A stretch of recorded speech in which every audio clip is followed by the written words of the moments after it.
I had a framed saying on my desk at Fox from Alfred Newman, the legendary first head of music at Fox. He said, everyone on a studio lot has two jobs, their own and music, because everyone will tell you how the music really should go.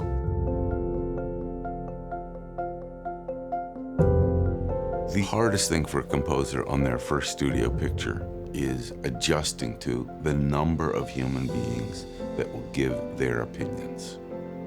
On an indie film or a student film, it's you and the director. The director may not really understand music at all. The director may understand music incredibly well, but it's a conversation that you have. He or she is not paying you a whole lot of money, so there's not a lot of impetus to say, do you know how much I've done for you? Everybody's working as hard as they can, usually in a short period of time, and there's a lot of acceptance going on as to what you can do and to what you deliver. I've seen that. On a studio film, the line of people that have an opinion on your work stretches all the way to the horizon. They all will pull you aside and say, I'm really the person you should be listening to. Of course the director will say that, but there's 2 producers or 8 producers.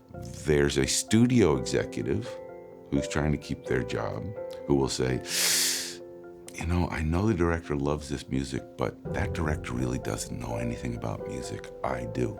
And then you have the head of music, which for many years was me, saying, here's actually the person who is important in this constellation. Here are the people you should defer to politely, but don't listen to.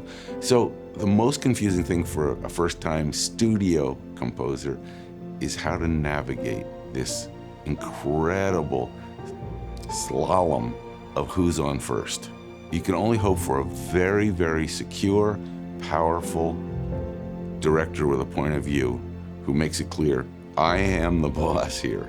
If you don't get that, you are going to find a lot of people with opinions on your music. It's an interesting situation when a director appears with their longtime collaborator, who is the composer that director, he or she would like to score their film, if that composer has never scored a big studio film. It's both ideal, because in some ways it relieves me of the responsibility of finding a composer that works. This director showed up with a composer. They have a working relationship. It's the director's first choice. It's ideal on many levels, except everyone in that studio lot, including me, is trying to do one thing more than any other, which is keep their job. And so you don't want to make a decision that jeopardizes the film or your job. So my role in that situation would be to thoroughly vet that composer, to be certain that, as my staff would always quote me, I'd say, I just want to be able to sleep at night, not worried that I've put a composer in a situation that they are way over their head, they're out of their depth, they're not capable of completing the job. So if I didn't know the composer, I'd do a thorough look at their work. I'd make sure that I loved what they were doing, that they were capable of delivering on budget, on time. Ideally, it's just an ideal situation. Ideally, it's ideal, which is something I like to say because it sounds poetic and repetitive. But there have been situations where a director showed up with their best friends, mothers, grandmothers, uncles, nephews, who played in a band who they want to compose the film, and sometimes they're secretly looking for someone else to say, I don't think that's gonna work. It's curious how sometimes the director then responds, whew, you know, I was obligated to ask you, can we get Thomas Newman?